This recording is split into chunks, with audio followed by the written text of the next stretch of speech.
We're back. Yeah, we're back. Let's start again. So, yeah, tell me a little bit about yourself and what you do for the audience.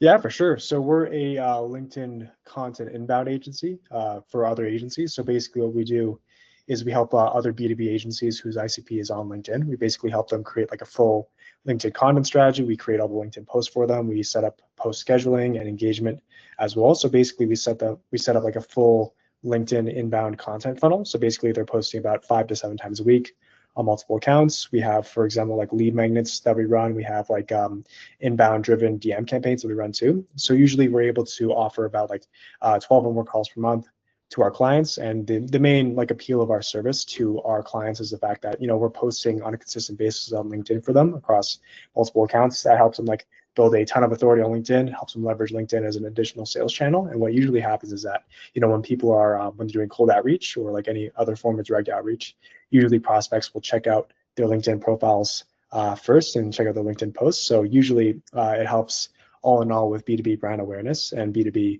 authority. Like leads come in warmer, you're establishing more of a brand presence as well. So it enables you some different avenues for scaling. So yeah, so in all in all, that's what we do. We're a LinkedIn ghostwriting agency for other agencies. So we're at about 25K per month in MRR. And so we service about 8 clients, and we take care of like the full LinkedIn content strategy side for them. So all of the content that we're putting out, a lot of the inbound DM campaigns as well, like managing their engagement and posting schedule and posting strategy as well. So we do the full scope of things. Yeah, man, that's awesome. So, before diving deep into your service and how do you bring this sorts of result for clients, I wanna dig into your story. So, how did you got started into this? For how long have you been in this online business space, and like, how do you got started? Yeah, so it was from probably like when I was 14. I started like doing freelance game development How old actually. are you now? I'm 18 now, so about 4 years in gaming. Okay, Yeah. okay. But yeah, so I started out when I was 14, like doing freelance game development for like a bunch of different dev agencies. It was well, I loved the development side of it because I was super always like super into building things as a kid, but just hated like the freelance work, right? Like you have no time flexibility. I was in like school at the time as well, so it was just like a hellhole of a life, and you're not getting paid very much commensurate to the work you're doing as well. So I started doing the work because I enjoyed doing the actual work behind the work, but of course, like then the actual freelance um, condition itself was pretty shitty. So like I did that from like 14 to like 15 years old, and then I just cut that out immediately when I knew that that was like not the path for me. And then from 15 to 16, basically I just started doing like I tried a bunch of different things. Like I tried like ecom, I tried like some like smaller agencies, some like social media, like affiliate marketing, that kind of stuff. But nothing ever really worked out for me. Had basically no success with that stuff. And then so pretty much at 16, I came across a YouTube channel. So it was a guy named Levi Irola. You might know him. And so I Yeah. started watching a lot of his videos. I started really getting to like the lead gen agency space. And I started like, and then, eventually after watching like a few of his videos, I became convinced like, okay, I'm going to start a lead generation agency now. Right. And then so basically for those watching, a lead gen agency is like a cold email agency. So you send cold emails to acquired clients for yourself, and you also send cold emails on behalf of your clients to acquire business for them, right? So that's the gist of what cold email agency is. So basically, so I started it when I was 16, so about like started grade 11, and then so pretty much I went and I fully like ran that for like the entire year. I had to shut it down, however, like about 7 months in because my grades were slipping. I had like a big disagreement with my parents about it, so I had to cut that off, which is too bad. But at that time, actually, so in the middle of those 7 months when I was running my agency, grade 11, I joined a community called Agency Velocity, which I highly, highly recommend to like anybody who's watching this. It's a bit of a more expensive entry, like it requires a bit more commitment, but it's like it has an incredible value, just like the course materials, like the people you'll meet there, the community, right? Like it's just like a people just winning and winning and winning, and like getting to network with those kinds of people is like pretty substantially beneficial for someone who's running this kind of agency. So yeah, so I highly recommend that. So I was in the community at the time, and that helped a lot with my scaling. And then so running that agency, I got to about like 9K MRR before I had to shut it down. So that was going particularly well. And then yeah, so I shut it down, but then I always knew like in grade 12, I would just like restart another agency. Like I would try to run another agency, keep it a bit under like my school and parents' nose, so I could just like continue scaling the thing. But yeah, so pretty much like I spent pretty much the entire summer just screwing around, and then like eventually I restarted my next agency. So it was a cold email agency again, right? So I started it Mm. in September. I started writing the first campaigns and everything, and then so what ended up happening is that we had some clients carrying over from the last agency who came back, and then like we had some new clients as well who came from the first couple of months, and then it was going all right. Like we were getting like decent results for our clients. We were at like 7K, or I think it was like 8K MRR or something. So it was okay. It was going all right. And then so eventually I started like in October, I started posting on LinkedIn for myself just so I could like open up another sales avenue to like, get some more revenue getting in, or just like new lead flow piping in. And then so I started posting on LinkedIn a bit using like a strategy like I had thought up in like a couple days, right? And then so what ended up happening is that like I signed on like 2 or 3 more clients. I think it was three more clients just from that content. And then I was actually doing better than my own like personal email campaigns. And I realized like, holy shit, like this is a big untapped opportunity, because like less than 1% of LinkedIn users actually post like on a consistent basis. And like even like a smaller amount of those, say like a 0.05% of LinkedIn users are posting 5 times per week, right? So it's a massive opportunity, because like all of your ICP is on there, right? They're all constantly scrolling their feeds, looking at different posts, and like nobody else is in the service space is posting. So it's just like a blue ocean. So I started posting on there, got some good lead flow from there. And then I was running the cold email agency just like normal, like all throughout like October, November. And then I remember in the middle of November, a client came to me and he was like, hey, you know what, Dylan, we're actually interested in running like LinkedIn content for ourselves. Like I see a lot of the content that you're posting, we actually converted into your funnel through your content. So I was just wondering like, hey, would it be possible for you guys to run content for us as a side service? Because we're also an agency. Our ICP is also on LinkedIn. We have some very similar service mechanics and service delivery to you guys. And so I was like, okay, yeah, no, that makes sense. So like I started a very small like sub-service for this one particular client. I remember I charged them like 1,000 a month or something, like a very low retainer. And then so I started running content for him, like using the same strategy that worked for me. And then immediately just started printing results for this guy, because it started like doing like 2 times the results that we were getting him from like just the cold email campaign. So we were doing super, super well for the guy. And then I was like, okay, like there seems to be a ton of demand for this stuff, right? Like it's like a completely blue ocean space. I'm getting better results for this client, and I know I can charge more for this particular service as well. So then I started just like upselling this to all like my other clients. I signed on like I like half of them decided to take the upsell. And then at the same time, I started like posting my results like both on LinkedIn and in Agency Velocity, the community I was still in as well. And I got like a bunch of guys like in my DMs who were like, hey, Dylan, we're super interested in this. We want to do this for ourselves. And then that's when I realized like, holy shit, like every single agency pretty much in the space wants this kind of like, because it's an extra lead channel, as well as the fact like everyone knows they should be posting on LinkedIn, right? Because it's a great authority building venue, but they don't have the time to create content and they don't know what to post, right? So I was like, Yeah. okay, every single like big reputable agency who has like amount of cash flow commensurate to like paying me a good amount for my services needs this particular service and has the exact same pain points, and nobody is providing this thing. And so I was like, okay, so this is my primary service now. So I completely pivoted to just LinkedIn. I retained some of my cold email clients. I fired a couple of them just to make up space so I could charge like better retainers to the new LinkedIn guys who were coming in. And we hit like 14, it was basically 15K MRR in like 2 months, right? So we like hyper scaled the thing into December. And then that's when like kind of my grades started to slip again. And then like my parents came through and they're like, oh shit, Dylan, you're doing this thing again. Like you have to stop, right? Because they're like very traditional. They wanted me to like go to uni and stuff and not like focus on this online business kind of stuff.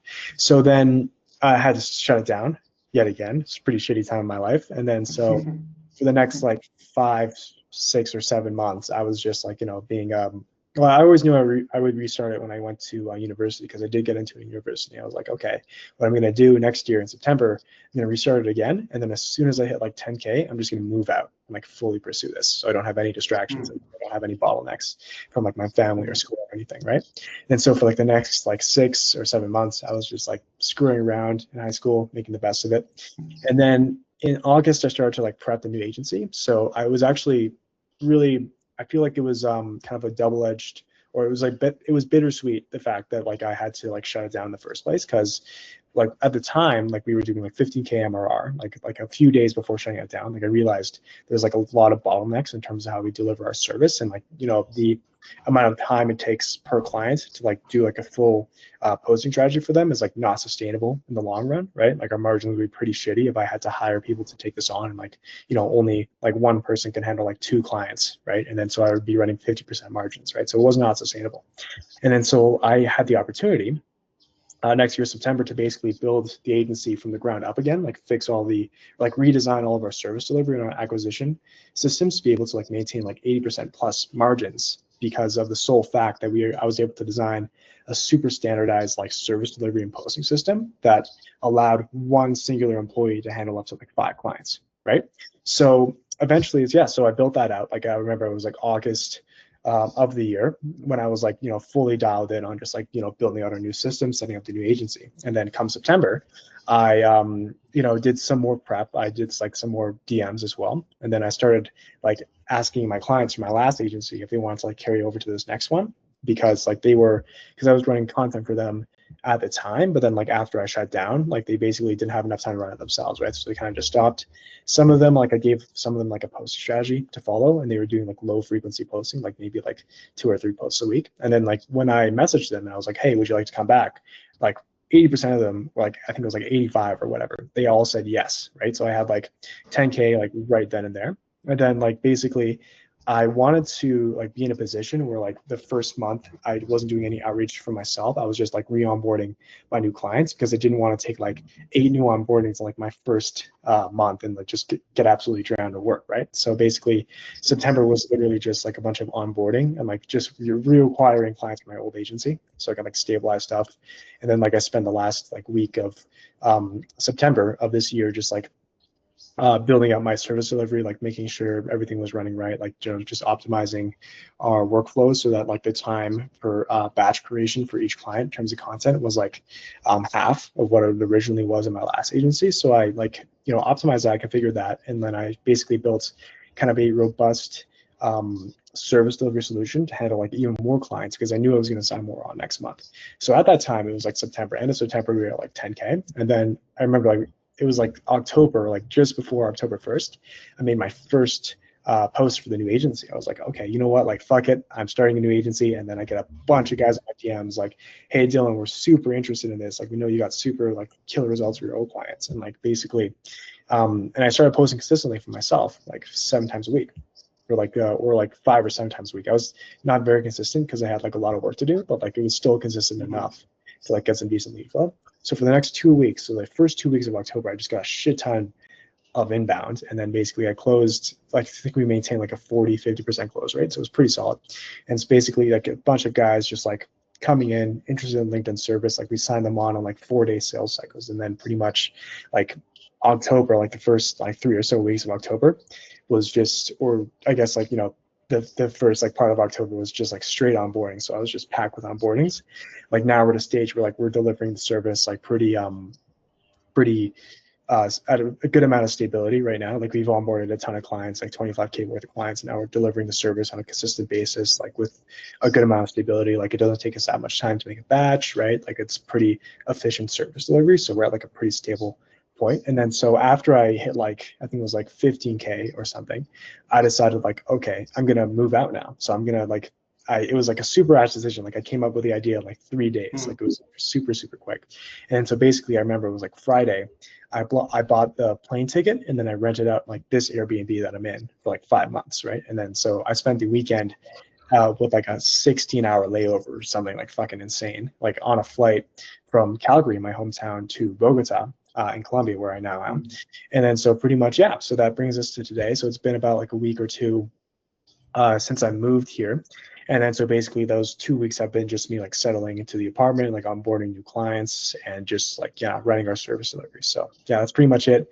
My very long spiel, that's pretty much it up to this point. Yeah. Yeah, how's been your parents' feedback now after you have made ton of money? Like when you dropped out of university, you were still doing well. Like when your grades dropped down, you were doing 14K MRR, right? So Yeah, like maybe about, having made that much money, your parents were still in the favor of you going into uni and getting a traditional route and going into a job? Yeah, no, they were. So they're very traditional, kind of like they are big believers in the uni route, and they didn't really see like the legitimacy of like an online business that some kids started, right? So it was very Mm. difficult to convince them. They're like, of course, like I love them, but they're very stubborn people. So then that's what I knew. Like Mm. I'm not going to grow because like they were preventing. They're my main bottleneck in like growing this company, Mm. right? So I decided like, okay, well I'm Mm. just gonna move out. And basically, I hope things will repair itself with them with time. Like I've had conversations with them and everything. I think we're like pretty in a good, better position right now. Like they understand, like they respect my decision. Like I still like, of Mm. course, like love them, and like things are Mm. still well with them. And like I think it'll repair itself with time. So that's kind of the situation with the parents right now. Yeah, yeah. I think, man, all parents are like that because times have really changed. Because at our parents' time, a degree was must have because to get into a job or to do anything at all, you needed some sort of certification. But now times have changed. They live into a different world, and we are into a different world. We know the kind of opportunities that we are exposed to right now, but they don't know. They always try to do our betterment, but it's not necessary that whatever they tell us, it's for our betterment, right? Yeah, no, exactly. Yeah, that's exactly right. Yeah. So how has been your parents' reaction after you moved out? Yeah, well, it's kind of been like much of the same, right? Like they were pretty in shock because I didn't like really notify them. Hmm. But like Hmm. it's a better situation now because like I've talked to them a bit like over the phone and everything, and it seems like they Hmm. respect the decision, and they've like come into the realization, like they've accepted the fact that I've moved out. So that's been a bit better Hmm. for me. But yeah, there's still some stuff to repair, right? There's still like holes in the relationship, but I feel like it'll work itself out over time. It's one of those things, right? But yeah, I mean, like it's just they've accepted it. It's like not necessarily a decision they wanted for me, but Hmm. we're still on good Hmm. terms, I'd say. Yeah, man. I think they anyways want to see you successful. So if you are successful, the holes in the relationship will fill out with the time. Yeah, totally. Yeah, absolutely agree. Yeah. Yeah, let's talk about cold email versus LinkedIn content. So you have transitioned into a completely different service. But I also was into a similar service in 2023 at the end of 2023, and I think the cold email service is really commoditized after AI came into the place. Like you can now just click few buttons and your cold email system is completely set up. So it means a low IQ person can do the same thing as you. But in terms of LinkedIn content, it really requires some brain power, some creativity, some strategy, some high level knowledge to bring leads into from the content, because a lot of people are doing this service but they're just making generic posts, generic motivational quotes that doesn't help you generate leads. So I think the cold email service is commoditized as compared to the LinkedIn content. And how do you compare these two services? Like what made you switch really quickly into the LinkedIn content apart from the demand? Like how did you see that future? Yeah, totally, man.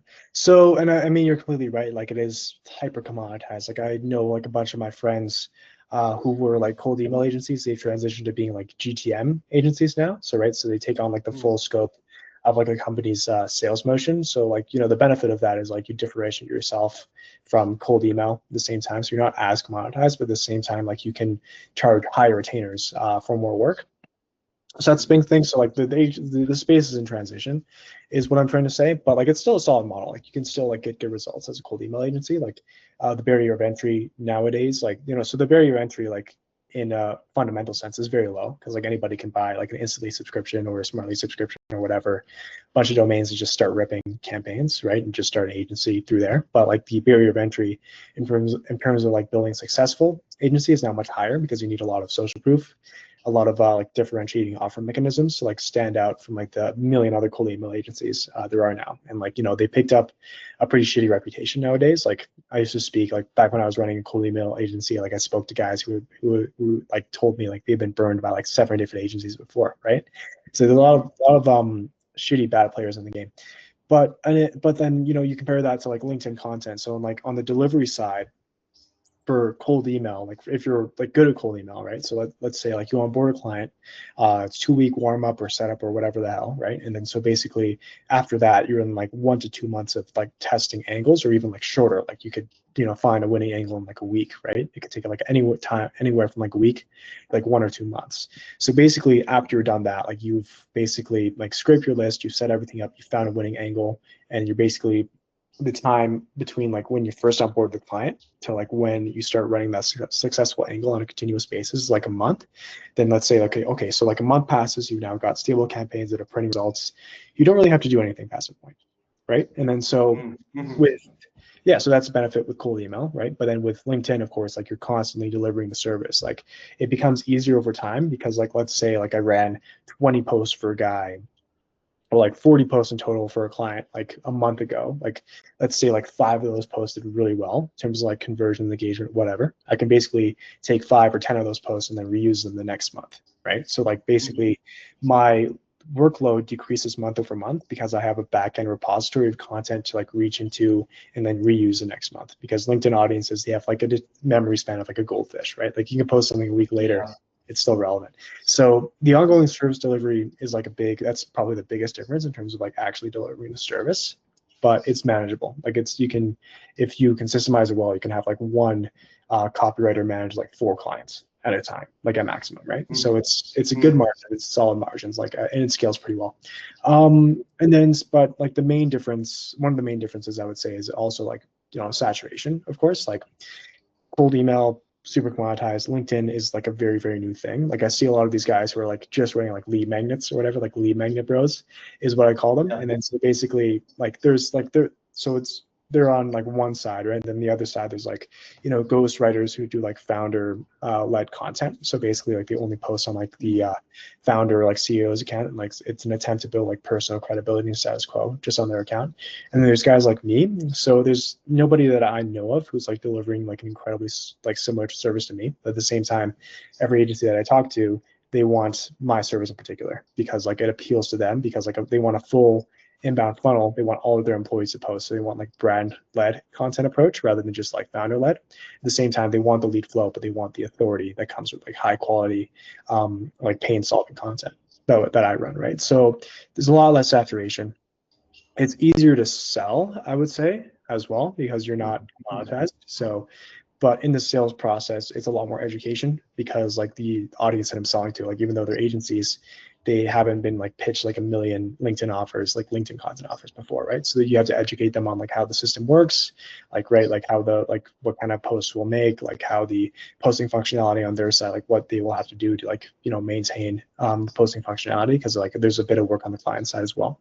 And then, yeah, so I mean, it's like the main differences are that it's like less commoditized, there's more ongoing work, but it's just easier to see because it's less commoditized. And that's really it. Yeah, totally. I agree. And also, I think on the cold email side of things, a lot of people used to charge pay per lead basis. So it was really a shitty model. Like it really depends on the client. Like if your client doesn't have a good offer, you can't really generate results. And a lot of people that were with me at that time, including me, who were doing pay per lead basis, were failing terribly. And it was not because that we are not good at delivering service. It was because the client isn't good enough themselves. But in terms of LinkedIn content, I think the client always needs to be successful in the service business, especially. You don't need to make losers winners. You need to make winners win more, right? So yeah, that's it. And also, I think you can charge a lot more with this service, like because if you try to explain the angle, like it in the long term, it will help them sell their company or build authority or stuff like that. You can really increase the value perception of the service. But if we compare that to cold email, it is just like quick lead generation, like the leads that are in the hot stage of the funnel that are looking to buy right now will opt into your funnel with the cold email lead generation, and then they will close them. But LinkedIn content is a long-term investment, so it also really appeals to the mind. Yeah, no, I mean, you're absolutely right. And like the reason that we've had like zero churn, like we've never turned a client, is because, so like two things. So two things you bring up here. So number one, I loved your first point about like choosing high quality clients, because the key to running a successful agency, or like any successful service like performance-based business for clients is literally just choosing good clients to work with, right? So you want to like have a really high bar for who you work with, because like inherently, okay, if I sign on a good client, let's say like I'm just starting out my agency, right? Like you can go like two possible routes. You can either go for the shitty clients who like likely pay you like a small size retainer but will be easy to close, or you can go for like the larger clients who will be slightly harder to close. You can work for them for free, but you have more potential long-term upside. So if you go with like the shittier clients route, like they're shitty clients, they have bad case studies, like a bad offer, right? You're not going to get them good results. And then when you, so like, you know, your agency doesn't scale, you churn all your clients, right? You can't charge high prices, like you go into the shit.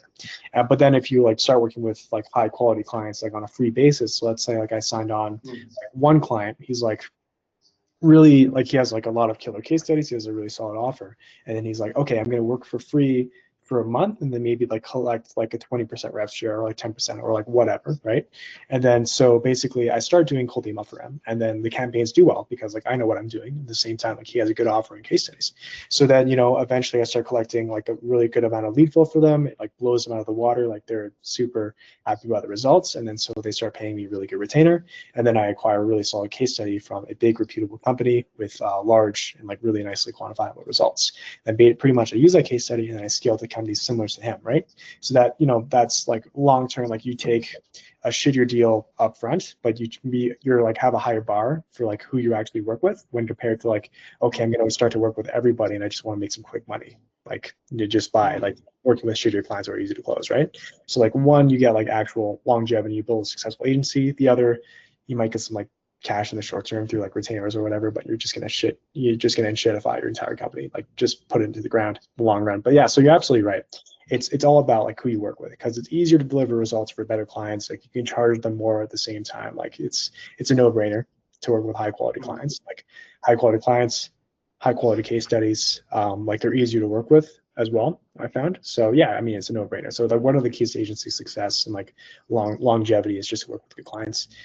Second thing, I mean, like, yeah, so we've had like 0% churn. We've never had someone churn because we have a super high bar for who we work with. So usually like, you know, if we work with an agency that's making like 30K a month, usually like they'll understand at that point, like they'll be capable enough to know that like, okay, like content is a long-term investment, like it's all about, you know, building authority in the long run. It's a solid extra lead channel. So usually they stay on for us for like an infinite amount of time, because we've never had a client churn. Like our longest client has been with us for like a combined total of like I think like 4 or 5 months now, and like he hasn't, like, yeah, so we've had nobody churn, right? And then so pretty much, yeah, they all understand they're making a long-term investment. They're capable people who like are intelligent enough to know that, you know, they should stay on for a long time because they are making a long-term investment.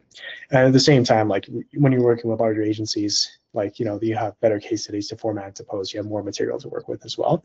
So it's a lot easier. But yeah, no, you're absolutely right. Like it's all about client quality at the same time. Like it's good to leverage that, knowing that like they're making a long-term investment. Yeah, absolutely. Yeah, the last point you made is absolutely right. Like the nature of the service, like the LinkedIn content, also makes you retain client for longer, and it also gets you a higher LTV per client. So in term, if we go on to the other side of services, we go to cold email lead generation. So if the client is not looking to generate leads right now, they will stop working with you because it's not a long-term investment. Like if you don't want leads right now, you can still be posting LinkedIn content to generate demand for future, right? Yeah.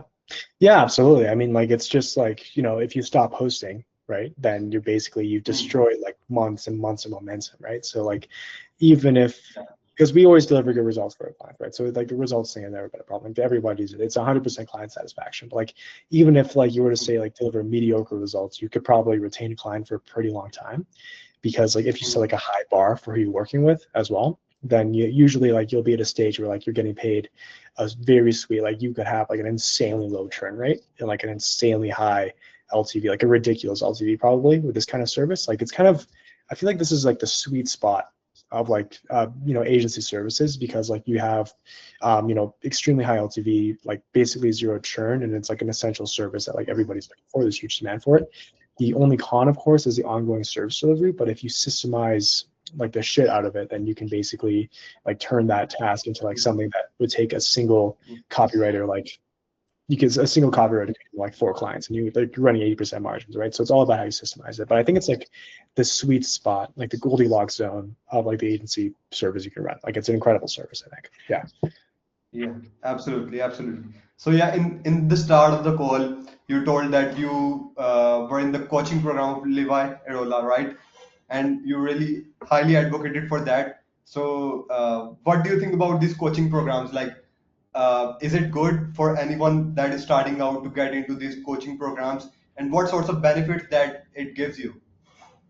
So I think that when you're going into these programs, so for one, it's a big investment that you're making, like a big monetary investment. Like I can't obviously, like I want to respect, because Levy likes to keep his prices private, so I can't like really give out the price like directly on here. But like so, it's a big investment that you're going into, so you have to be ready for that, right? You have to be ready to fully commit to this thing. So if I were an agency owner who's just starting out, who's considering like joining like a program like AV, what I would do first is I would take like a bunch of like the free content, like for example, like guys like Levy or like anybody else like have on YouTube, because you can learn it whatever the hell you want on YouTube these days. Like I would watch like a bunch of Eric Nowoslavsky, or how do you pronounce that last Yeah. name? Some of his posts, like I would look at his YouTube tutorials, like learn everything I can about Clay, maybe some like watch some basic like YouTube videos from like other agency owners. So basically I would spend like a very minimal amount of time, because what you want to do, the key to like doing this successfully is just like get the basic amount of info that you need to start running the service. Like don't consume anything more than that, because that like kind of like convolutes your mind. It kind of like, you're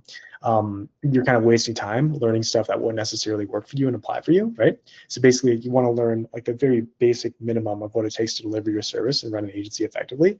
And then like try to like hit like 5K per month, I would say. Like just do a day of learning, and then, or do like a couple days of learning, and then just like in your first like week, just start ripping at like 100% capacity, because you want to be able to commit like all in, right?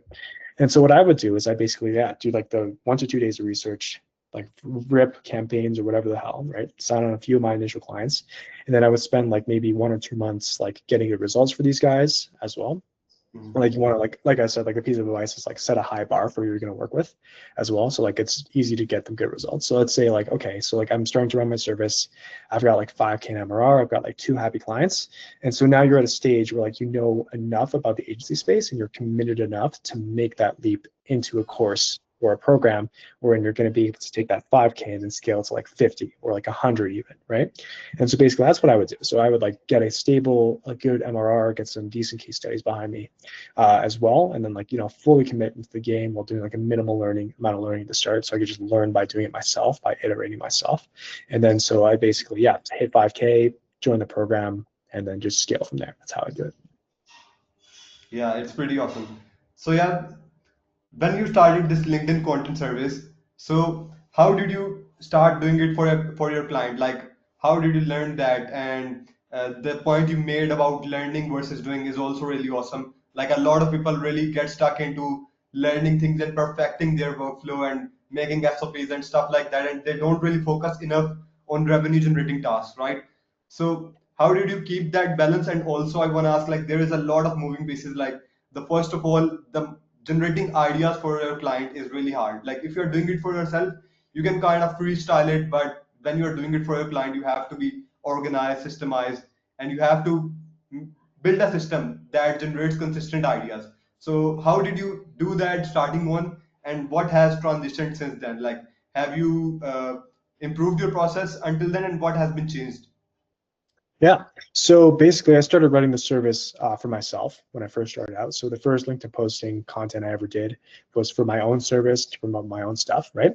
And so what I did is I basically, I remember this like pretty precisely. So I spent like an hour like creating a super, super basic posting strategy. So my first like iteration of a posting strategy was basically this. It was like, okay, I'm going to make 2 posts a week. So I'm going to do 7 posts a week, right? 3 of those are going to be about case studies and like how exactly I took a client from this position to this position and the steps in between. 3 of them are going to be basic value. So basically each value post is about like a client's, takes a client pain point, like calls out the pain point in the headline and then solves it throughout the post as well. And then one of those posts is just going to be a personal story. So like a personal story post about like myself, my own journey, what have you, right? Just to build like, familiarity, trust, whatever. So I started out with that super, super simple posting distribution, right? I basically made, so you got 3 types of posts, right? So like for case studies, I made like a super simple process for doing those. value post, I made a super simple process again, and then personal story post, super simple process. So it took me like maybe a couple hours to create like a posting strategy and like very basic SOPs for creating each post. And then I just started ripping it. And then so the first week did like pretty decently, right? And then like I found like, and then like the next weekend, the weekend like after I started posting, I was like, okay, like I ran my first 7 posts, they did pretty good. Like here's some things I could tweak, here's some things I could add to the process based on like the feedback I'm getting from the market on my posts. And then like I did a second week, and then I did the same thing again the week after that, where I basically iterated it a bit more, and then a week after, and then a week after, et cetera, right? And then so I signed on my first client, and then I realized, okay, so now I have to translate what I've done for myself into like delivery for the client, right? So I kept the same kind of posting distribution for him. I had to build systems for like post scheduling and post management on his side. At the same time, I had to do onboarding. So basically, I had like the infrastructure for like creating posts and graphics and visuals that actually worked, right? But I had to build like the onboarding before that to collect the information, and then the posting logistics and infrastructure to do that. So I spent maybe like 3 or 4 hours developing both of those things. And then so basically after that, I basically Frankensteined it all together. So I put the onboarding stuff at the start, put all the like the delivery stuff at the end, and then I had like a full end-to-end system for like delivering the service. And then I ran through that. And then so basically what I did from there is I basically went like the next week on like the next whatever, like Saturday, right? Like when I was running it for the client, I was like, okay, like we got good results on some of these things, we got bad results on some of these things. So like I iterated the post a bit more, I iterated the processes a bit more for the client. Like I asked the client for as well, just to get some additional stuff. And then so then eventually, like week on week, I was iterating it for that one client. Then I signed on more clients, and I used the exact same system as well to get them results. So basically, yeah, I mean, like the entire system was basically just taking the thing that worked for me, putting it into like a service that could actually be delivered with like proper onboarding and then proper like post management systems, and then basically taking that combined system and just iterating and iterating and iterating on it. And I think that the keys to success, the keys to like the reasons like my service succeeded in particular was because I kept the initial system super simple, so I could just iterate on it over time and just start running with it immediately. So I could use real world feedback to improve on it rather than just like guesswork based on like my own thoughts, right? And then so the second thing was that I had very structured types of posts. So like case study posts, there's like multiple types of case study posts, but they're all like super structured. So like writing it took like 15 minutes rather than freestyling a post to like an hour, right? And then so it was super fast. Value posts, also like multiple types of value posts, like they were super structured as well. So very easy to write. So I had very straightforward, like formulaic processes for doing each one. And then so that also really helped because I cut my time down to create like posts for clients like significantly. So it only took me like 50 minutes to post rather than like an hour, right? So that was a big help. At the same time, onboarding, super important. You want to collect like a maximum amount of information that you can from a client. You want to make it as smooth as possible for them as well. So that was a big part of it. So just like collecting as much information as I possibly can. And then so yeah, I mean, those are the keys, right? And that's kind of how I took the service from like something super small as running for myself to like what we have today, which is a lot more advanced. Yeah, yeah, amazing. And what does your onboarding process look like? And how much involvement does client need in your service? Like, does he need to be involved every week? And how do you deliver content? Like in weekly batches, in 14 days, or in monthly batches, or how does it work? Yeah, so in terms of how we do the onboarding, so the onboarding is pretty straightforward. So let's say like I just closed a client and like we scheduled the onboarding call. And then so on the onboarding call, I don't actually collect info from them on the onboarding call. So the onboarding call, we do a bunch of things, but like primarily it's like we link, I get like login perms for the account, like we do a test login and everything to make sure everything's working right. And then so we do that. And then so we also set up our Slack channel and our comms, right? And then I basically, the next part of the call is just overviewing this onboarding Notion process that I have, which has been super helpful for like onboarding. So basically, like, yeah, so after we do those things in the call, I go and like, okay, so actually how we do our onboarding is I basically send you this like Notion process, like this multi-page Notion process. And basically you go through every step to like do the setup and the onboarding. And then like in that process, like, cause you can just click through the pages, right? So in that process, there's like a tally form for like collecting information that I need. So like a big ass tally form that they fill out. And then there's like a personal story form for like collecting information from them and also all the accounts we're posting on. So we can write individual personal story posts for every one of our clients' accounts, right? And so like it's a pretty basic process for them. So basically it's a 7-step flow. Like they go into the Notion page, they read the instructions, they go through, like they click like step 1 and they complete step 1, and then step 2 and they complete step 2, right? And by the time they go to step 7, they completed everything, right? So I have all the information I need, all the setup from them is done.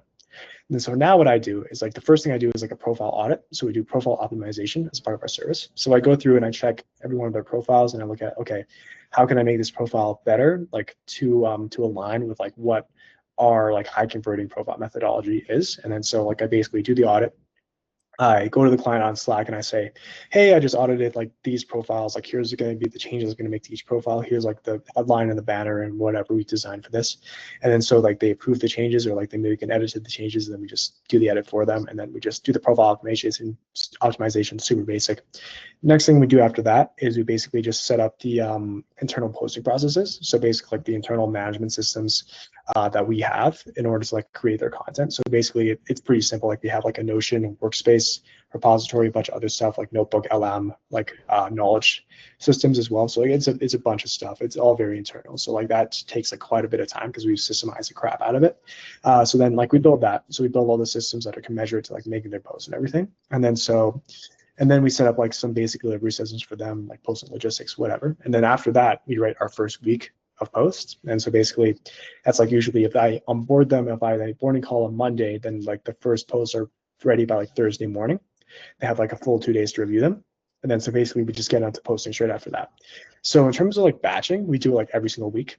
So like for a client, like it varies. Like on some days they'll get the posts, like it varies like the days they'll get the posts on like a certain week. So let's say like week number 1, like we have like the clients posting, and then like on Wednesday afternoon, we'll send them all the posts for the next week, and then they approve them, and then we run those posts the next week. So we batch it on a week-on-week basis, and we usually deliver the posts like in the middle of the week as well. And then so we deliver like the posts, all the pin comments as well, all the visuals also. So like everything's included in that weekly batch. And then so in terms of like logistics, in terms of like what they do on their side, so it's pretty much like they're in charge of like they do the posting themselves. So they basically like they take our posts, like the written content, the visuals, the pinned comments, and they actually make the post at like a set time every single day, right? So they're in charge of that. They also do engagement as well. So we have an automation set up, actually. It's a pretty cool part of what we do. So basically we do like 20 ICP accounts. We have like 20 accounts that are in their ICP that they should be engaging on, that they should be commenting on themselves. We have like a daily automation that like scrapes all those accounts, pulls all their like 10 most recent posts, sends it to them on Slack, and then they just basically go through each and every one. So instead of spending like an hour like looking, like scrolling and like looking through stuff to like comment on, basically they just like go through each post individually that we send them in the Slack message, and then like they get the delivery done or like the engagement done incredibly quickly, right? So like in 15 minutes. So on the client side, it's like, so basically like they copy and paste stuff from like our Notion repository of the content that we do for them, and then they post it. It takes like a minute, right? A minute or two, like 2 minutes, let's say. And then like the engagement itself takes a maximum of 15 minutes. So it's a time load of 17 minutes per day, per posting day, per account. And that's pretty much it. So it's just 17 minutes of work per day. That's it.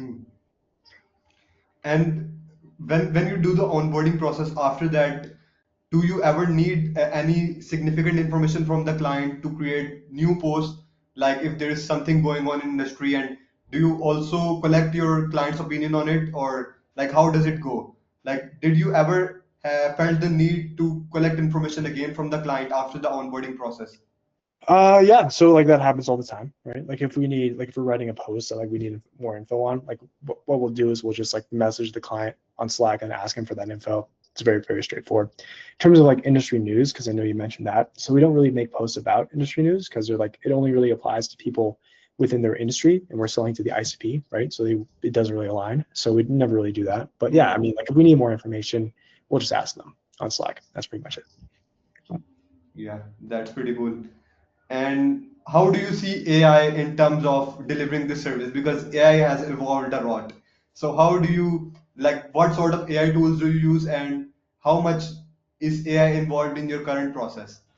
Yeah, so it's been actually like a really solid tool for us in terms of content creation. So how we use AI is we basically, so all like the writing of the post is done by us, right? So we manually write every post.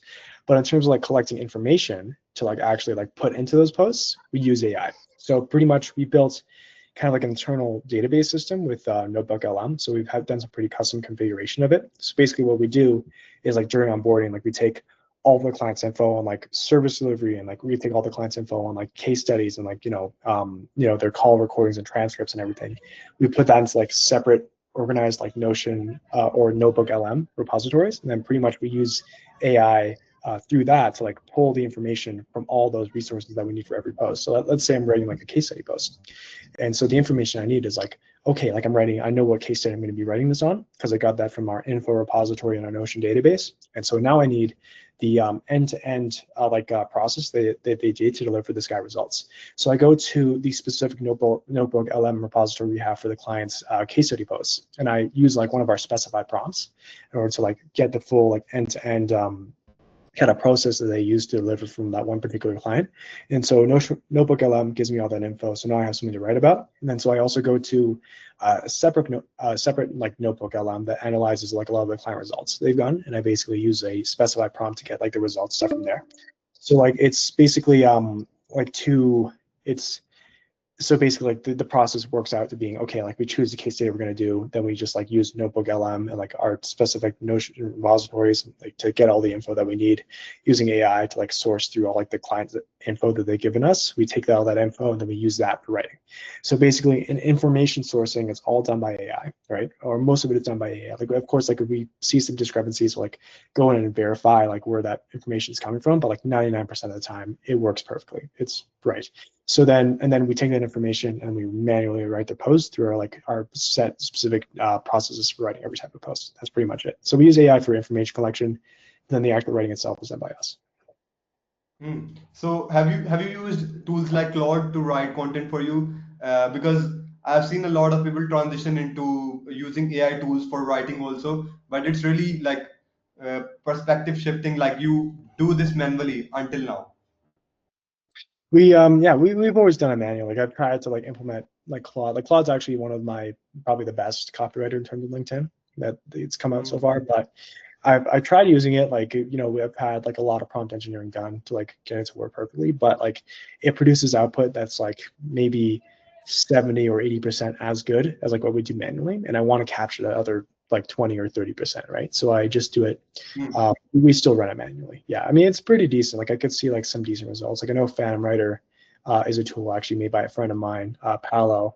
It's pretty decent actually. It gets pretty decent output. But if you can do it yourself and like add your own authentic voice and like copywriting style to it, I'd say like do it manually. Like the AI solutions are really only for people who don't have the time. Like we take the time to deliver for every client, so we just do it manually. Yeah, totally get it. Are you a big fan of research and doing analysis of what's working in the industry, like what sort of writing style is working on LinkedIn, and like replicating other viral creators? Do you use that kind of technique in your service or no? So our service delivery, so we don't like do research. We do like a bit of research for every client, right? But how we've done it is like we have a fundamental system that like works for pretty much every agency across the board because it's concentrated on like LinkedIn fundamentals that work in terms of conversions and engagement, et cetera, right? So we have a system that already works, right? And then so we don't really need to do additional research to like refine our underlying fundamental processes for every new client. But for example, for value posts, what we basically do is we take like so we like analyze like all the call transcripts and like all like the client pain points that they solve. We take all of that and we use that as inspiration to go out and like use Tablio and other softwares to find like relevant value posts that have outperformed for like other people in their industry. We basically take those and those can be our value post ideas. But like for the case study posts or the personal story posts, we just use like the conventions that we fundamentally built through like developing our service. So we don't like we're not trend hoppers, right? Like we don't hop on trends. We just like we know what fundamentally works in order to get conversions, and like we know like the evergreen strategies, so we just use that. And yeah, so I mean, like it's really like more about like we don't like do a lot of research per client because we have a system on the back end that actually works. And like a lot of our so you might be familiar with like ColdIQ, like Michael Liben, those guys. Yeah. A lot of our strategy is like based on what they do as well, but that's like on the fundamental side. Like for example, our case study posts are like heavily based on like the GTM process overviews that they do for clients. And then so we use that and like we have tech stack posts as well that are like heavily based on what they do as well, because it's a great strategy. They've been using it, it works well for our clients as well, so we use it. But I mean, like, yeah, not a lot of research, right? Like we just like focus, like we have a fundamental system that works, right? And it's pretty unique. It's like all the other LinkedIn slop that's on this platform. So we just kind of use that. Yeah. We don't really do research. Yeah. And do you do lead magnets and stuff for the clients? And if you do, like, then is it on the clients and like they provide you information to build that lead magnet? So we don't do lead magnets anymore. And so the reason for that is because like usually they attract like the wrong kinds of people, is what I like to say. So basically like you'll have, so let's say like for example, I ran a lead magnet that had like a crazy like headline, like we made $20 million in 42 seconds using this fucking method or whatever, and then like comment this to get like the full guide on how we did it, right? And then so it's like pretty effective medium for getting users for like low ticket SaaS products, but for a high end service, it is not the way to go. So basically, let's say like I ran a lead magnet for a client, which I would never do, by the way. So let's say like it went pretty viral. It got like 300, 400 comments, and then a bunch of inbound connection requests because you have to accept the request to send the resource. And so let's say like it like only about like 5% of those, like this is actually realistic, like 5 to 10% of those are like actual ICP members, and like the other 90% or 95% are just like shitty like people with no money who will never buy, basically in broad terms, right? And so basically now LinkedIn is seeing like, okay, this is their most viral post, right? Like we need to be pushing out his future content to these exact kind of like 95% of people who will never buy. So basically over time, what it does, it's like, okay, so now your follower base, you just added 300 new followers who are not in your ICP, who will never buy your stuff, who are completely irrelevant, right? And then so like if you keep running giveaways, then like you're I've seen this happen before. I've seen like it's basically like you go from like 2,000 to like 10,000 followers, let's say. Those extra 8,000 followers are all like shitty people who will never buy, right? And so now your future LinkedIn posts, because you've trained the algorithm to like push out your posts to people who will never buy, right? To like non-ICP members. So now your accounts, it's not like completely screwed, right? Because you can't recover from it. But like you're in a very shitty position now because like you're not going to convert. Like your post will get like good engagement from all the wrong people. And basically what will end up happening is you just won't convert anymore. Your posts are not going to be seen by your ICP. It's going to be seen by people who will never buy. You're not going to convert for shit. And now your LinkedIn content strategy and like your profile is in the trash, right? So we never run giveaways because that's what ends up happening across the board. Like I've seen, I'm not going to name any names here, but I've seen like a lot of people running lead magnets for like themselves, for example, for clients, and like you go through the comments and it's just 95% like shit, right? Like people who will never buy, like low qualified people who will never buy, right? So yeah, we never run it because like it's a novelty that worked well maybe like 8 months ago or so, like when qualified people were like looking for these resources, but now it's like too oversaturated. Like now it's just like attracting the wrong people. So we don't run it at all. Like we don't do lead magnets, no. That's really interesting. Like the point you raised on, like it really screws up your account is like really perspective shifting. I never heard anyone say it because I think a lot of people just give away very basic resources that tends to attract like beginners and their competitors. And like you mentioned, 5% might be ideal clients. I don't think so. Even 5% will be there because the resources are really basic. So if you're giving out a good resource, like if someone is giving out strategies that they applied in their case study, that might attract their ideal audience. But it also really depends on the resource. And also, I think your perspective is really, really, really good. Like it. And now I want to ask, like, what do you need to do to penetrate maximum into your ICP and to repel brokies as much as you can? What do you do? So actually it's not really that difficult to do this correctly. Like if I can pull up, like I know my own LinkedIn stats, like if I go out to my own LinkedIn, like I have some really, like I can pull it up like right now, just like give you like tell you the metrics here. Yeah. So my like LinkedIn audience composition is like probably like really solid, I would say. So basically, like normally for like a big influencer, like for like a guy with like 10,000 followers, it's going to be like 90% are like people from areas that wouldn't necessarily have the buying power to purchase their products, right? So like it's usually ends up being pretty bad for them. But if you look at mine, like so for job titles, 30% are founders, 10% are co-founders, and 5% are chief CEOs, right? So like it's exactly my ICP in the job titles. And for locations, this is especially interesting. So I had a guy who I had a call with like a couple days back who like literally told me like this is like the best, like cleanest audience composition I've ever seen in my life, right? So basically, in terms of location, number one, United Kingdom, number two, New York, number three, Los Angeles, number four, San Francisco, number five, Miami, right? It's like the place literally, yeah, I mean, right? Like the place is like literally the highest buying power. Industries, marketing services, advertising services, business consulting, tech information development, software development, literally my ICP, right? Seniority, owner, senior entry, that this part doesn't matter as much because it's not like really relevant to like LinkedIn stuff. And the company size, like 1 to 10 employees, 11 to 50, like it's perfect, right? Like it's a great distribution. And so how we do this and how we do it for clients is that, so you have to understand that like, if I'm onboarding a new client that has like 2,000 followers, never posted before, their distribution is still gonna be pretty good, right? It's not gonna be that bad. And then so basically what you wanna do to ensure that you're targeting the right ICP is you wanna be engaging with your ICP, and you want to be sending connection requests to your ICP. And you want to be making content that's based around their ICP as well. And if you do those three things, then you can build an audience. Like you might like grow at a much slower pace than someone who's like trying to blast out content to the brokies, right? But you might only grow by like 400, 500 followers per month. But those are 400, 500 high quality followers who will actually buy your services. So that's equivalent to like adding like 100,000 brokies a month, right? Because those people will actually have buying. So what you want to do is you want to do three things. You want to be like posting posts that align with your ICP, that actually speak to your ICP, because like the only people who are going to read them are going to be your ICP. Number two, you want to be sending connection requests only to your ICP, so they only add followers who are in your ICP. Number three is you want to be commenting and engaging with ICP posts. So the LinkedIn algorithm is trained to associate you with your ICP more, right? That's all you got to do. It's very simple. Yeah. And the posts need to be really sophisticated enough that it only appeals to our ICP, right? Yeah, so you want to be talking about like topics that they would like, not beginner level topics. It depends on like awareness levels, but you want to be talking about like advanced topics that only your ICP would really be familiar with. Yeah.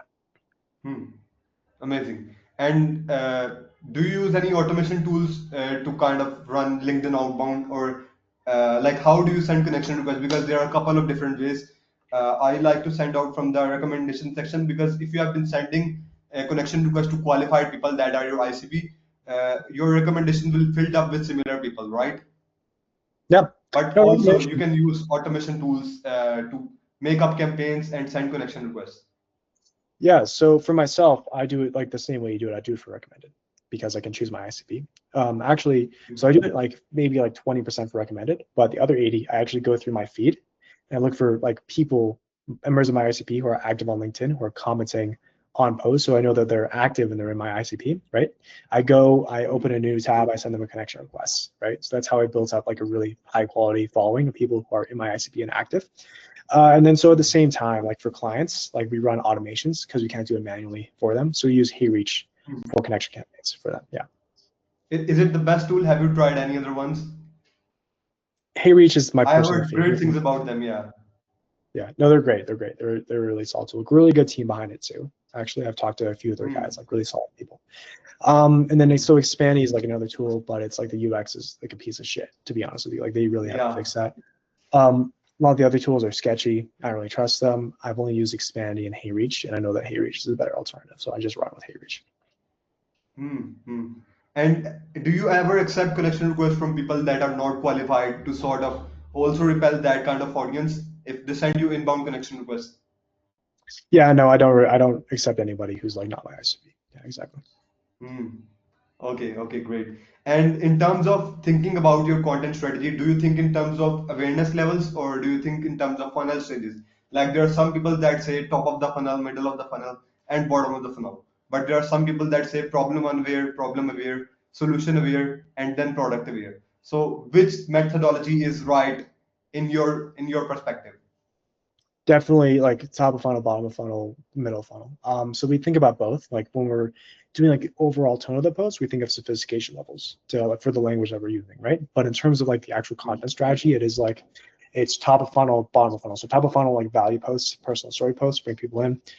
Middle of funnel, maybe more specific strategies in relation to value posts, more specific strategies for the case studies. And then bottom of the funnel is like all case study posts, right?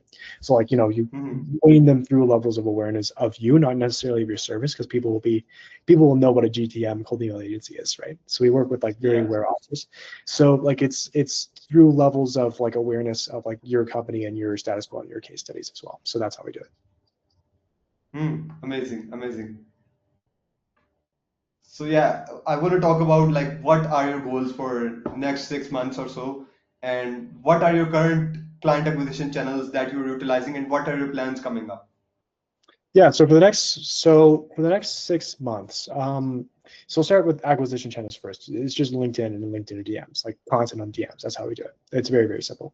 But in terms of, because I really want to more talk about like our growth stuff.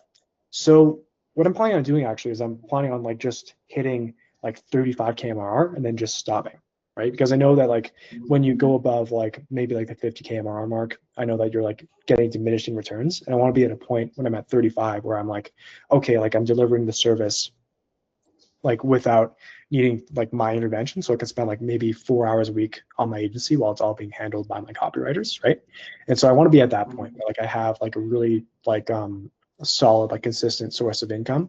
And then at the same time, like, have not having to like scale past that, like adding, like destroying my margin by doing that at the same time, and having it handled by my people who I'm delivering the service for. So yeah, that's kind of what I want to do. I just want to stop at a certain point, like have the money and the income to like do future ventures at the same time. I think both of these calls and then put it on to YouTube. Okay, yeah, so we were talking about your next goals for 6 months. You were talking about you want to hit 35K MRR and then stop it right there. So yeah, let go on. Yeah. So that 35 mark, right? So it's like at a stage where like I'm spending maybe like 4 or 8 hours a week on the agency. It's all being handled for me. Stable source of income, happy clients who are delivering the service on a long-term basis, right? And then I have the time to like have time and capital to like build something else, right? So basically we're planning on, I'm hoping to be at that stage, hopefully like in December, like start of December, because I know that end of Q4 like really ramps up. I've known some people who've done like insane numbers in like November, December. So I'm planning on doing the same, and like going from 25 to 35, I think is very achievable. And then like I have to hire like 1 or 2 more copywriters to like get the client load to reduce to an amount where I don't have to like intervene in any of the service delivery. So I'm going to be doing that. So we're going to be adding like 10K in the next like couple months here. And then so in terms of like what I want to do next, so I haven't really like considered it that much because I know I'm not going to run like a LinkedIn agency forever, right? Like I know that there's certain like limits to how you can scale this stuff. But what I'm planning on doing actually is like building like maybe a company that like so maybe like one of the ideas I've been tossing around my head is like basically like GCs, like general contractors in the States, so like building company, like construction companies, basically. What they have to do on a daily basis, they have to like go through like 10 or like even 20 like different like job boards for like GC like construction jobs, and like go through all those, like scrape through all those like manually, like spend hours a day on doing this stuff. They miss opportunities because like manual human error and stuff, right? So what I want to do actually is I want to like, it's a very specific kind of offer. It's like kind of a very novel like business model. So I want to reach out to these guys and I want to be like, hey, so for $1,000 a month, I can come in, I can build you a custom system, right? That scrapes all the job boards that you need to be scraped, right? Sends you an email once there's a qualified bid. So we use AI to qualify the bid, and then we send them the bid. Then we also enrich the info of the person they need to be reaching out to as well, like draft them some like initial maybe outreach materials and messages, and basically like take them from spending like hours a day doing like this prospecting themselves, like missing out a lot of different jobs, like increasing the number of jobs, like adding like 2 or 3 more jobs every single year, right? Which would like give us like them like a 200x ROI, or what I charge them on a monthly basis. And so the idea here is that like we sell this with cold email because it's a low cost acquisition channel. At the same time, like we probably spend like, because we would standardize like how we scrape all these different job boards. So basically we would like take maybe like 2 hours per client to onboard them. And then like on a month-to-month basis after that, it would take like 0 service delivery. We would take like 0 overhead in order to like maintain these clients. Because like once we have the system running and it runs right, then basically we wouldn't have to do any maintenance or like change the system like month over month for that one particular client, right? So the idea is to build a company that like has the unit economics of like maybe like a SaaS, right? But at the same time, we can charge we have like the retention, and we can charge the retainers of like a service-based company, right? So it's a very like it's a hybridized business model. So like you cut like the churn of a SaaS, but at the same time, like you have like the unit economics of a service-based business that's highly productized. So that's kind of the idea I want to pursue. Yeah. Yeah, maybe something like vertical AI agents, right? It's kind of popping right now. Yeah. So I mean, it's pretty similar to that. It's like more like infrastructure is what we're doing. Like we use like AI in like one part of it to qualify the deals, but like all the scraping is like done by us, right? So like it's pretty like it's immediate ROI to these guys too. There's a very high like ceiling for what you can do with this because there's so many GCs just like in just the States and Canada alone. Yeah. I want to ask, how much are you involved in your fulfillment process right now with all of your clients? Like you have 8 clients at the moment, right? So how involved are you? Like, do you have the strategy side of things still, or do you also do some part of writing for some clients, or what does that look like? So for like so we currently have 2 copywriters, and each of them one of them handles 3 clients, one of them handles 4. And so I'm in charge of like handling the load from that one extra client. So that's a very small part of my week because it doesn't take me that long to like do the service delivery for that one client. Then in terms of my involvement with the delivery process, like of course, like I've created like all the backend processes for doing that, right? And then so basically I approve and edit each and every single one of the visuals and each and every single one of the posts that come through to me, right? So like before one of our copywriters even like submits like a post batch, they send all that to me. I go through each individual post, each graphic, approve each one. Like I might request edits, for example, and they might have to process the edits, right? And so that's like the level of involvement I have. But the average week for me, like I do like a ton of like prospecting, a lot of calls, a lot of like developing our internal systems so that like when we hire like over the next 2 months, like I'll be able to like go like really hands off on the service delivery process as well. Then like a lot of onboardings and stuff as well. So that's what my time really consists of. Like it's not like completely hands off because I review every single one of the posts. So it's going through my quality barrier for myself, and then it's sent to the client to approve if it goes through a barrier as well. So it's like it's more limited involvement, but I still like have a good amount like of exposure to that space of the business. Yeah. So it's like 40 posts per week that you review, like you are still involved in quality checking side of things, right? And in terms of idea generation, do the copywriters do that themselves? Yeah. New idea generation. So with idea generation, so in terms of like, first question there, in terms of like the number of posts we actually we put out more like, it's close to like 110 or 120 per week, I think, right? Because like each client has multiple accounts, and like sometimes I might be doing like 7 times a week or like 5 times a week, right? So it varies. So it's around 120 more so. So it's a lot of posts. It's a good amount of posting. So in terms of, because I remember your question there was about like in terms of like how we do the ideation stuff, like who handles that. So our ideation is done actually at the onboarding. So basically, for writing case study posts, like the idea literally just comes from the case study, and then we adapt that into our proven formats and using our proven strategies to create a case study post off of that. So you don't have to create ideas for case study posts.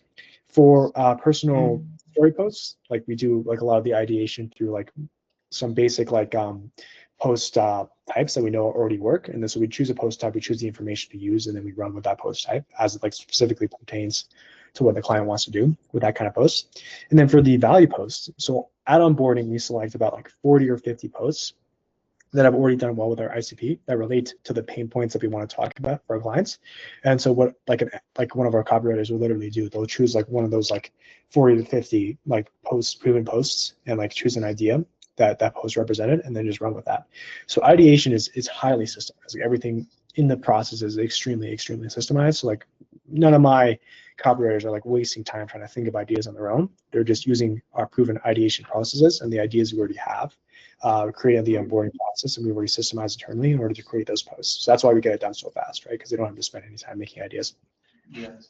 So you have a huge swipe full of value-related posts that have already performed well for a niche ICP. So you kind of replicate it for every single client. That's really smart.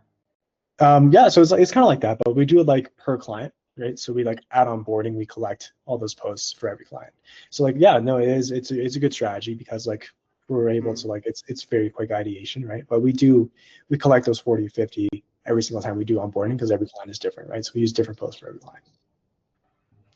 So now I want to talk about some personal things. So how do you balance your creation and consumption? Because a lot of time right now, like there is a sea of content. If you go on Instagram, Twitter, or YouTube or anywhere, you kind of get stuck sometimes. So do you also struggle with that right now, or is it kind of have become your habit to just create and consume less? So like I have a dumb phone actually. So my phone, I can probably show you actually. Give me one second. Hmm.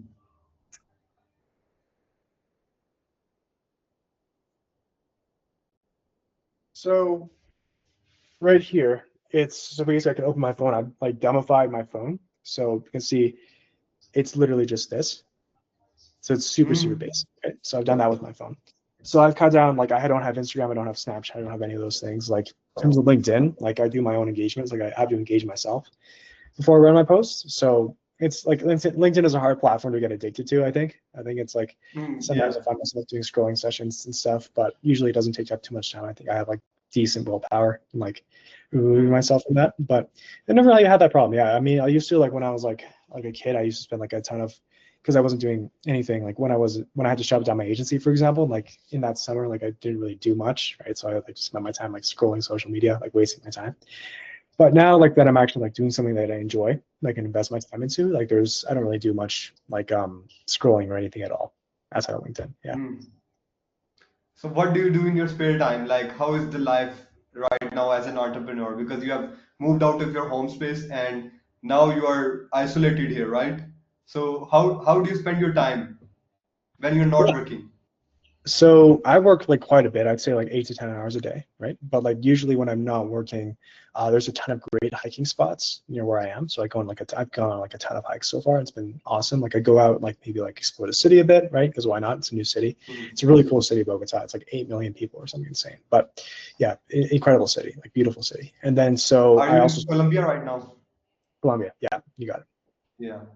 But yeah, so like I also spend my time like just FaceTiming my friends from back home as well. So I go do that on a pretty Hmm. daily basis. Like I hop on calls with like my other agency friends, like for example, like things like this, right? Like I like hop on like calls like just Hmm. for fun calls all the time, right? I do that kind of stuff. And so usually, yeah, so it involves just a lot of calling people, a lot of going outside, like a lot of exercising as well, because I have a gym membership as well, so I use that. And then yeah, so it's pretty like it's a pretty basic. It's very work oriented, but at the same time, like it's a good amount of like Hmm. social stuff, gym stuff, hiking, whatever. Yeah. And how does your day look like? Like when do you wake up and like what stuff do you work on each and every day? Like um, do you have a system like on the first 4 hours of the day you are gonna do this and then you're gonna do that? So how does your day look like? So I plan out my days like the night before. And so how I plan out my days is I basically go like, okay, so the first thing I do is I put like all the calls I have on the calendar. So I do that, and then like I put down like all like I call them like the crucial tasks, so like the tasks that are time dependent that I have to do on the calendar, and then I put down all like my daily tasks that I do on a recurring basis on the calendar as well, and then I do the deep work tasks. So a typical day for me. So I usually like to wake up about like 6:30, I would say, because I'm definitely an early mornings guy. In the Hmm. mornings, like I like to like do a basic morning routine, like get my breakfast and everything, and then by the time it's like 8 o'clock, I would say or actually like more like 7:30, like 7:30, I would say I do my first set of work. So at 7:30, like I like go over, like I make sure like all like the client automations have been sent out correctly. I make sure like clients, like the client post reminders have been sent out. Like I make sure that that's all running correctly. And then I, take my own post because I batch my own post as well. So I like, do my engagement for my post. I make the post. I do the engagement after. I do the comments after, whatever. So I do my own post. And so that brings us to about like maybe like 8 o'clock. So it doesn't take long to do that. And then so from 8 to like 12, I'm either like on calls or sending LinkedIn DMs for my own prospecting stuff. And that's my morning. So it's just calls and DMs. And then so for the afternoon, so basically after that's all done. So it's like 8 to like 12 o'clock, I'm doing calls and DMs.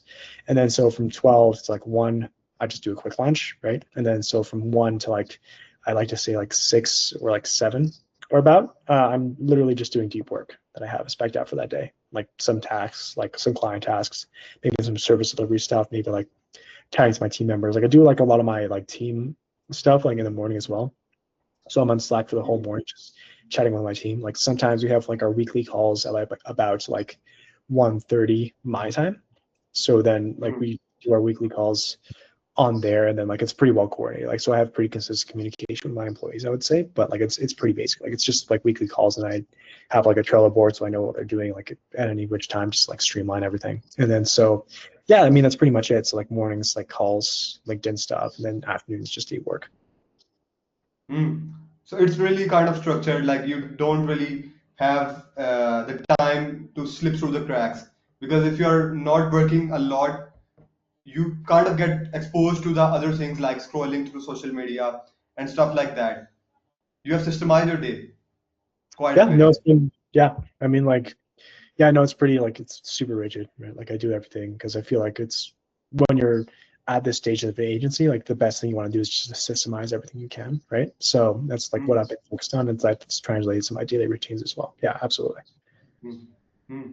Yeah, man, really love talking to you, and I hopped onto a call with someone after a year or so because you know it's really the life is really tough as an entrepreneur because sometimes you're really deep into the work that you don't really have the time to hop onto these type of calls, but like it's really good to connect with someone because we are as an entrepreneurs really isolated, right? Yeah, absolutely. Yeah. I would like to invite you here in my country, Pakistan. There